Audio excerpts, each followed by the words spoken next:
Tonight on Politicat, Mueller makes news. The first indictments come down from the Russia investigation. A taxing week. We sit down with Congresswoman Jan Schakowsky to discuss last week's budget bill and the road to tax reform. And pay to park. The National Park Service increases entrance fees. Plus, we bring back politics and policy for this week's 2-in-1. All that and more tonight on Politicat. It's your political news right now.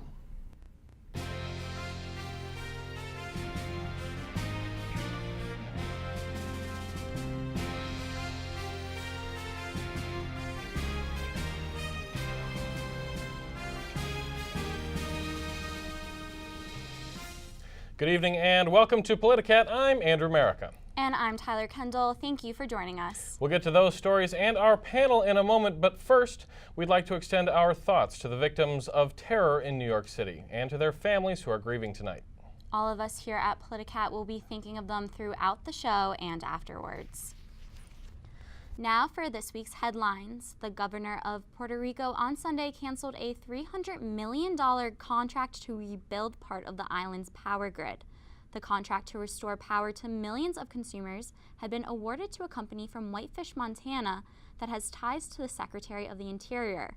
That company has only 2 full-time employees, though the job would likely require thousands of people. Last week, FEMA issued a strongly worded statement against the contract, stating it had, quote, significant concerns that it might refuse to cover the costs of the contract. While the contract is debated, most of Puerto Rico's 3.4 million residents remain without power more than a month after the hurricanes hit. The courts have blocked President Trump's controversial ban on transgender people serving in the military. On Monday, a federal judge in Washington brought an injunction against the ban, saying the ban would likely be declared unconstitutional if a lawsuit was filed. In a strongly worded opinion, the judge wrote that the policy, quote, does not appear to be supported by any facts. Special counsel Robert Mueller handed down 3 indictments Monday, announcing the first public charges of his investigation into the Trump campaign's possible collusion with the Russian government. Former Trump campaign manager Paul Manafort and his associate Rick Gates were charged with conspiracy against the United States, conspiracy to launder money, and 10 other charges. Both men surrendered to the FBI and have pleaded not guilty. George Papadopoulos, a former Trump campaign foreign policy advisor, has been cooperating with investigators since August, when he pleaded guilty to lying to the FBI. The FBI discovered that Papadopoulos attempted to cover up his efforts to connect the Trump campaign with Russian officials, promising damaging information to Hillary Clinton. All of this coincides with damaging news for President Trump, who has long called the Russia investigation a, quote, witch hunt. Trump's approval rating hit a new low, 33%, just before the news of the charges broke, according to NBC and the Wall Street Journal. These numbers are apparently the result of the president's response to the disaster in Puerto Rico and his handling of a phone call to a deceased soldier's grieving mother. To help make sense of what all this may mean for the president, we're going to bring in tonight's panel. We're joined tonight by Alex Smith of Northwestern Political Union and Marco Laudati of NU College Republicans. Alex and Marco, thank you for joining us. Thanks for having me. So it looks like this hasn't been a good week for the White House. However, some are already distancing the president from the scope of these indictments, pointing out that some of Manafort's and Gates' charges stem from before the campaign. So Marco, we'll start with you. Should the president be worried? Well, I think he should be worried that several of his campaign staff was involved with these individuals that certainly before the campaign even started were involved with these activities involving collusion with foreign governments. And if we look back at Manafort's own history, he was clearly involved with several non-state actors and state actors of various different conflicts and countries and political operations over the past several decades. And I don't think that this is a surprise to most that know him and know about his operations. And even adding on to that, this investigation actually was a carry-on from an investigation even before Mueller had the special investigative status. So I am not sure, at least in regards to Manafort and Gates, that the president should be so worried. But I think the one that we should be looking at is his actual campaign staff, that the campaign staff member who is currently involved with a plea deal with Mueller. I think that is the one to look out for, and that is the one that the president must be worried about. Alex, what do you think is important for the president to look out for here? I think that, first of all, I think that he should be worried, and that this is only really the beginning of the indictments that could potentially be coming. And what should he look out for? He should look out for for Mueller's indictments to approach people closer and closer in proximity to him, right? So both Papadopoulos and Manafort are no longer in Trump's staff at the White House. They were both associated with him from before his presidency. But that does not mean that those who are actually in the White House with him at the moment could also be indicted by Mueller. And that, if that happens, that will be really an even further sign of approaching proximity to the president himself. And as that pressure ramps up, I think he should be worried, and this is the first sign. So with this cooperation then from Papadopoulos, who all these reports have been saying he has been cooperating with the Mueller investigation for months due to this plea deal, do you expect then the more campaign staff might make these deals that could come forward that might, if there are more either current staff or former staff that have these kinds of dealings, do you think that they'll take the plea deals and come forward? That's a great question. I would say that the answer is yes, and that we will never hear about it until Never. After they, well, never is an exaggeration, Okay. until after they come forward finishing talking to Mueller, right? So what we'll see is that a lot more people in the Trump campaign who feel that they've been involved in these shady dealings with Russia will go forward to talk to Mueller and will proceed to help with this investigation, like Papadopoulos did, in exchange for leniency. And they will come forward afterwards, and we will actually get to see the full extent of the chicanery that's been involved in this administration. I'm gonna look that word up afterwards, I think. How far do you think that extent goes? Do you think that there are a lot of people? Papadopoulos just got the tip of the iceberg here? Oh, well, it's impossible to say, but I've become more cynical every week as this administration has gone on. There's definitely more people than just Papadopoulos, and if Manafort and Gates, either of them, decide to actually cooperate with Mueller, then we will really start to see the investigation proceeding much quicker. And it's already been going fairly fast, right? Usually these proceedings would take, it was expected to take several years. This hasn't even been the end of Trump's first year in office. Right, so earlier, Marco, you said that Papadopoulos was the one to be concerned about maybe a little bit if the president had to pick somebody. Do you think that there are more people like him? Do you think that he could get the ball rolling here that may have worked with Trump in the past or currently? Well, certainly it's difficult to speculate as of now, and I think more information will be revealed in the next coming weeks. And I also would like to say that President Trump has actually done a decent job of distancing himself from Papadopoulos. I think he had a tweet today that called Papadopoulos a liar. So I don't know what that's in reference to, but Okay. I think he's done a decent job of distancing himself. But I also think it's worth mentioning in regards to the Manafort claims that Tony Podesta, in charge of a lobbying group that's heavily involved with the Democratic Party. Also, there's lots of questions there, and his involvement with Russian-led Ukrainian groups and involvement with Manafort. And I think that is another certain part of this entire investigation that Mueller is going to take a lot more time to look into, and it will reveal a lot more about, I guess, the grand scale of these activities, and especially regarding the lobbying community. Right, and do you think that we should be worried about the president interfering with the special prosecutor, or do you think he's just going to leave him alone, let him do what he's doing? Well, I believe after Monday's revelations that I think Mueller's untouchable, and I think that pretty much most members of Congress and the Senate agree with that and agree that he should not be fired, and most of the conservative community has those beliefs as well. And I think that it would be unwise for President Trump to even involve himself with these investigations at all. And I think he's just staying away from it and being sort of involved in passing reform and legislative and focusing on tax reform would be the best goal for him right now, and just staying away from this investigation and trying to find his own success through legislation and normal presidential activities. Alex, we'll give you the last word on this. What do you think Trump should be doing? Well, I agree with Marco that Mueller is untouchable, but that doesn't mean that Trump won't try to touch him. I really do believe that Trump's political logic is so fragmented and uncertain that we really can't predict what he's going to do.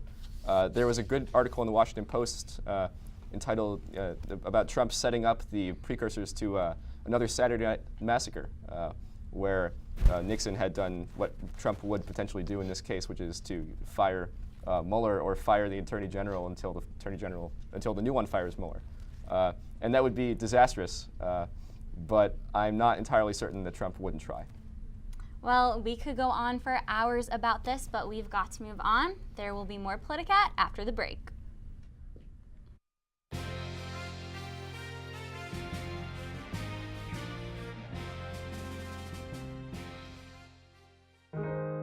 At Northwestern, we're Wildcats in every way.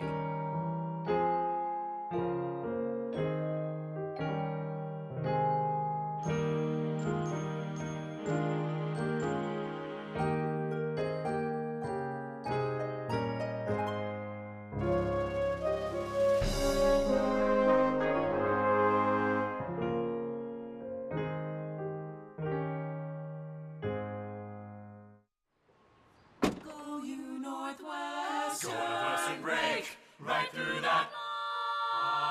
With our colors flying, we will cheer you all to go. Go you Northwestern, fight for victory, sweet victory, for the fame of our fair name, and go Northwestern, win that game. Go Cats! Welcome back. Sometimes it's hard to know what stories to pay attention to and what not to. Politics and Policy's Editor-in-Chief David Gernon joins us now to help separate the signal from the noise. David? Thanks, Tyler. First on Politics and Policy's 2-in-1 for the week, the domestic front. The Trump administration issued its sharpest financial rebuke of its predecessor to date last Tuesday when a late-night tie-breaking vote from VP Mike Pence overturned an Obama-era rule from the Consumer Financial Protection Bureau. The rule would have made it easier for consumers to sue banks in groups, but the point here isn't so much the rule, it's how this move foreshadows the administration's future handling of the agency, which has been a target of Republicans since its creation after the financial crisis. The Trump administration has been heavily deregulating so far, and the financial services industry just scored its most significant victory in years. Expect more of the same going forward. On the international front, Kenya's fragile democracy seems to be sliding towards one-party rule after incumbent Uhuru Kenyatta won the presidential rerun with 98% of the vote. The first vote was annulled in August by the Kenyan Supreme Court. Turnout for this election was 40%, about half of what it was for the August vote, largely because of boycotting from the opposition, who called the vote held today a sham. The president has said if the new results are challenged in court, he will accept the outcome, giving a glimmer of hope to democracy watchers worldwide. And for our overhyped story this week, we come to the infamous Steele dossier, compiled by a former MI6 agent for a Washington research firm and alleging connections between President Trump and Russia. Last week, the Washington Post published a story tying the dossier to Democratic funding, something long known and reported on earlier this year from various outlets. Not to mention the dossier was originally funded by a Republican donor. After breathless reporting from other outlets, we at PNP are unsure why this is now news, allowing rampant whataboutism from the White House press secretary when there are much more important things we should be focusing on, like the North Korean threat and the president's upcoming trip to Asia, rather than the funding of customary opposition research. And that's the 2-in-1 for this week. Back to you guys. Thank you very much, David. And more Politicat is coming to you after this break. Stay with us.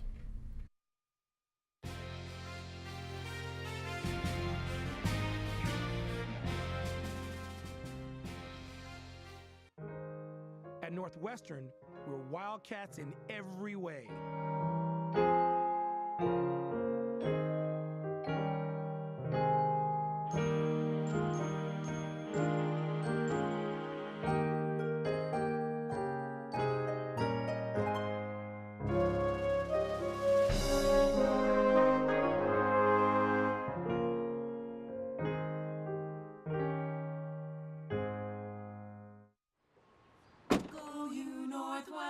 Northwestern break right through that. With our colors flying, we will cheer you all to go. Go you Northwestern, fight for victory, sweet victory, for the fame of our fair name, and go Northwestern, win that game. Go Cats! Welcome back. This week, I sat down with Jan Schakowsky, U.S. Representative for Illinois' 9th District. The Democratic Congresswoman shared her thoughts on the budget that narrowly passed in the House last week, 216 to 212. This budget is a key step to an anticipated tax overhaul by Republicans. In a tweet, the president called it, quote, big news, but Representative Schakowsky, who holds a seat on the House Budget Committee, had a much different opinion. It threatens Medicare, Medicaid. Yesterday, that budget took about $1.5 trillion over 10 years from Medicaid. 1 in 4 Americans relies on Medicaid. It took about half a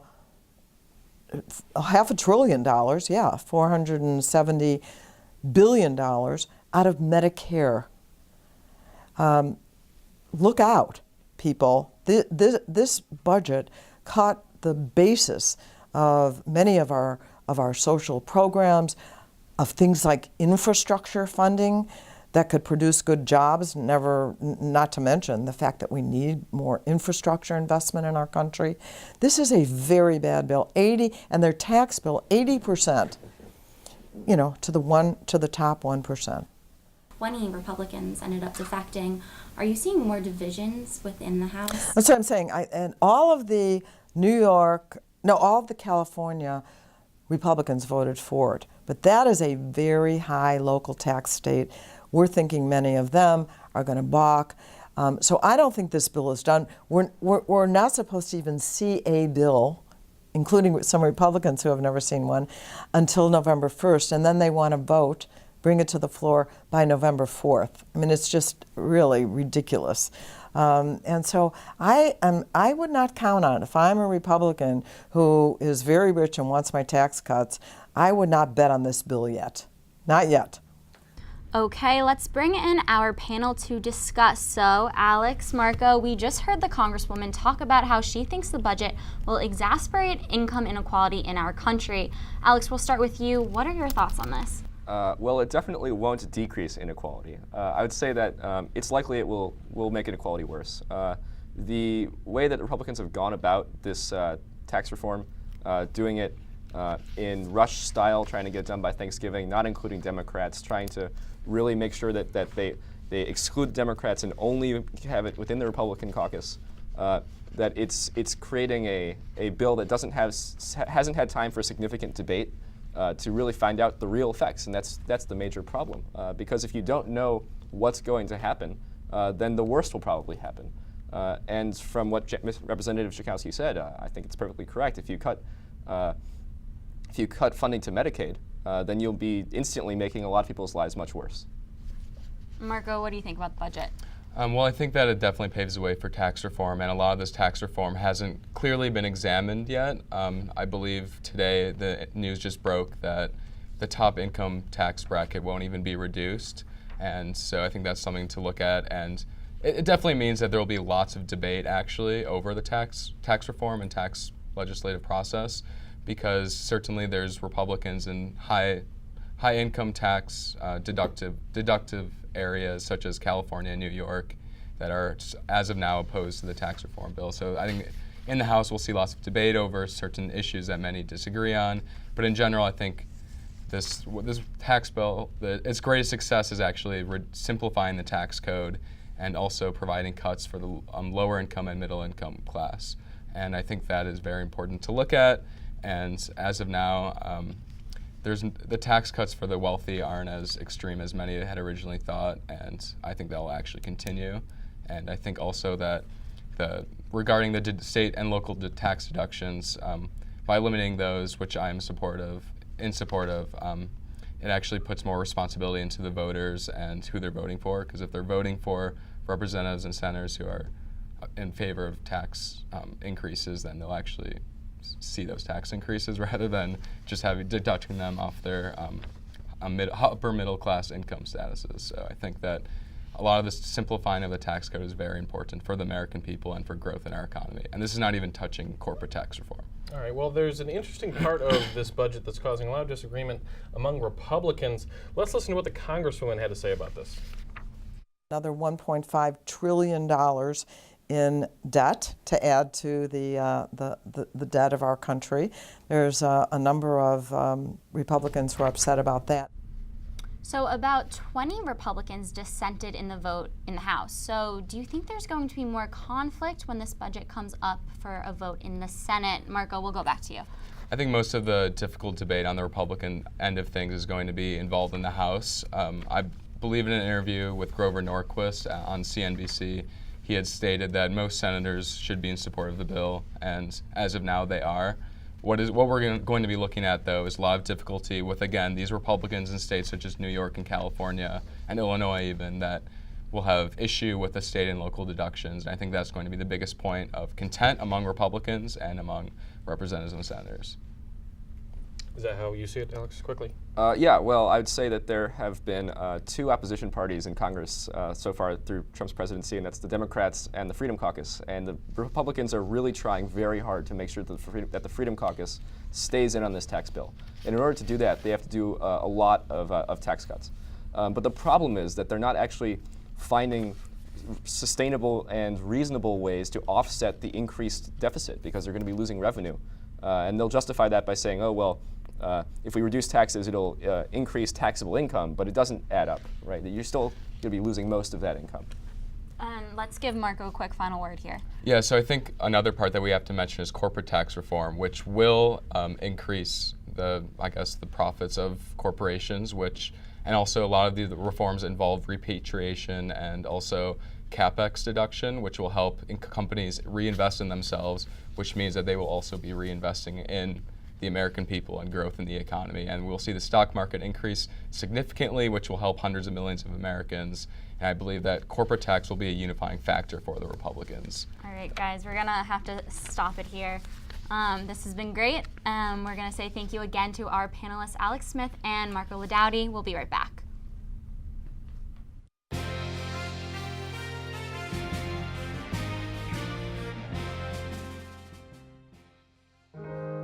At Northwestern, we're Wildcats in every way.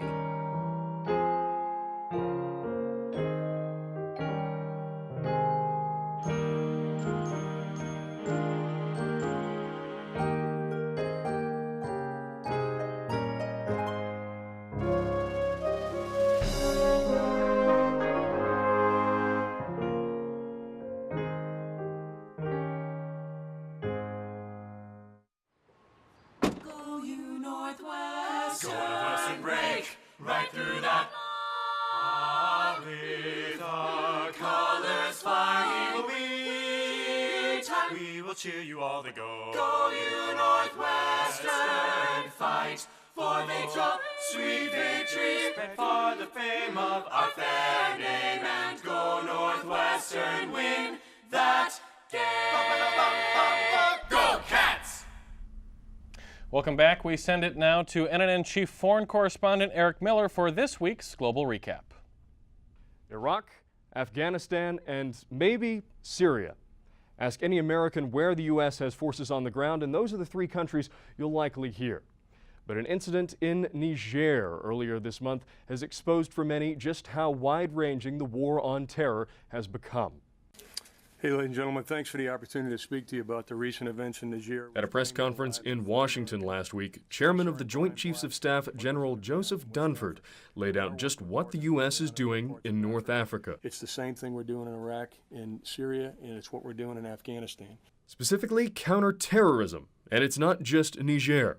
General Dunford said the U.S. has 6,000 troops on the ground in 53 African nations, many of these forces tasked with finding and stopping terrorists. If we weren't conducting operations, our judgment is that they would have the capability to plan and conduct operations against the homeland, the American people, or our allies. But others aren't so sure. So I think that these kinds of problems are always with us. The question is, are they actually a threat to the United States? Will Reno is the director of the Department of African Studies at Northwestern. He says broadly defined counterterror operations like the one in Niger risk getting the U.S. stuck in conflicts all over the globe. This is part of the problem, not just in the Trump administration, but also under Obama, and that is what exactly is the goal of U.S. forces in the Sahel, and how do I, as an observer, for example, know when that mission is successful? And the problem is that by keeping a lot of this sort of vague and contingent, it addresses the situation on the ground, but it also is prone to mission creep. And that mission creep may already be happening. NBC News reported this week that President Trump is pushing to allow armed U.S. drones in Niger for the first time. As the U.S. mission changes, Reno says there's a danger that Niger and other conflicts could become the next Iraq or Afghanistan. And those have been going on for an awful long time. How many do we want? A question that U.S. leaders will be answering for many years to come. Eric Miller, Politicat. Thank you, Eric. And now here's Tyler with tonight's final word. The views expressed in this segment are not necessarily the views of NNN or Northwestern University. They are the views of the Politicat editorial staff. The National Park Service just announced intentions to increase entrance fees in some parks by 133% during peak visiting season. This would bring vehicle fees from $30 to $70 between May and September. There are 17 parks being considered for the price hike that are well-known destinations and considered to be the highest revenue-generating attractions, including the Grand Canyon, Yosemite, and Yellowstone.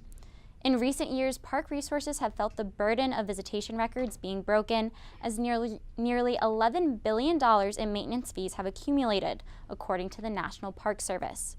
Advocates say that they hope to raise about $70 million a year with the price hike plan. This proposed plan would inevitably exclude some Americans from enjoying staples of our country's national park system. We believe that the funding for our parks shouldn't be a burden to those who look to use them. As soon as entrance fees become so steep people have to use a day's pay to enter, there is an equity issue. Working families should not be excluded from parks that are meant to be for all and enjoyed by all. There should be no economic discrimination when it comes to entering public lands. Recently, Interior Secretary Ryan Zink's proposal to shrink 2 national monuments in Utah by 3.2 million acres was approved by President Trump. Earlier this year, President Trump asked for 27 monument sites to be put under consideration for a reduction in size. This goes against the 1906 Antiquities Act, which has been criticized for creating oversized monuments that hurt logging and energy industries. We will note that this isn't a new phenomenon. According to the National Park Service, presidents have shrunk and changed boundaries for national monuments 18 times before. Why must there be a battle when it comes to protecting the environment we live in? The National Parks Conservation Association said in a statement that the biggest obstacle for the Park Service is diminishing funds from Congress. The underfunding of parks has become a chronic problem plaguing both parties when they've been in office. In terms of total federal spending, the amount of money designated for the National Park Service has declined by a third since 2005. The recently passed budget plans to cut Park Service operations by $200 million. And $11.3 billion is a huge backlog to try to tackle for a National Park Service, and it is inevitable that a price hike will deter potential visitors who do not want to spend the money. So will this even be effective? Instead, we believe that our Congress should recognize the importance of preserving and maintaining nature and protected lands through providing more federal funding. Leadership comes from the top, and Washington needs to show that our environment is something vital to the health of our nation and something that needs to be prioritized. And that's the final word. Thanks, Tyler. That's all we have for Politicat tonight. Thank you for joining us, and happy Halloween.